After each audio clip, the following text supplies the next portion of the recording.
आचार संहिता, जिसे इंग्लिश में कहते हैं कोड ऑफ कंडक्ट, स्वतंत्र और निष्पक्ष चुनाव कराने के लिए चुनाव आयोग द्वारा कुछ नियम पॉलिटिकल पार्टी और लीडर को लगाए जाते हैं और उन नियमों को ही आचार संहिता और इंग्लिश में कोड ऑफ कंडक्ट कहा जाता है।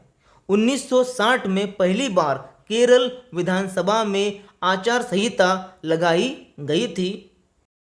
गठबंधन, इसके लिए इंग्लिश में दो शब्द है, अलायंस और कोलिशन, लेकिन इन दोनों शब्दों में फर्क होता है।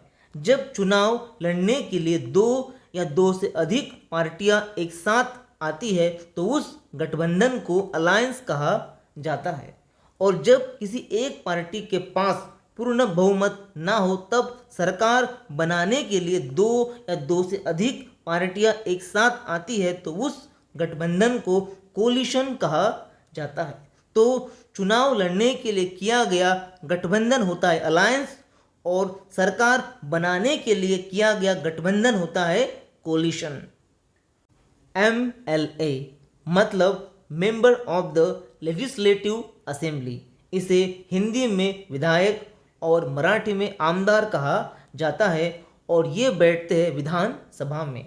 MP मतलब मेंबर ऑफ पार्लियामेंट, ध्यान देना है इसका उच्चार पार्लियामेंट है, पार्लियामेंट नहीं।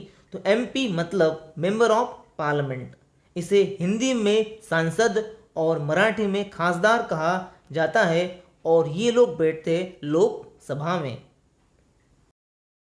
NDA और UPA, ये दो नाम तो आपने सुने होंगे, लेकिन ये NDA और UPA क्या होता है, इनमें क्या फ़र्क है, अगर आप नहीं जानते तो चलिए आज सब कुछ जान लेते हैं। तो NDA, इसका मतलब होता है नेशनल डेमोक्रेटिक अलायंस। ये बीजेपी और उनके साथ जुड़ी हुई पार्टियों का ग्रुप यानी गठबंधन है। और UPA मतलब यूनाइटेड प्रोग्रेसिव अलायंस, ये कांग्रेस और उनके साथ जुड़ी हुई पार्टियों का ग्रुप यानी गठबंधन है। तो बीजेपी वाला ग्रुप NDA और कांग्रेस वाला ग्रुप UPA। घोषणा पत्र, इंग्लिश में कहते हैं मैनिफेस्टो। मैनिफेस्टो मतलब किसी भी पॉलिटिकल पार्टी की तरफ से दी गई लिखित घोषणाएं होती है, जिसमें वो बताते हैं कि अगर उनकी सरकार बनी तो वो कौन से काम करेंगे,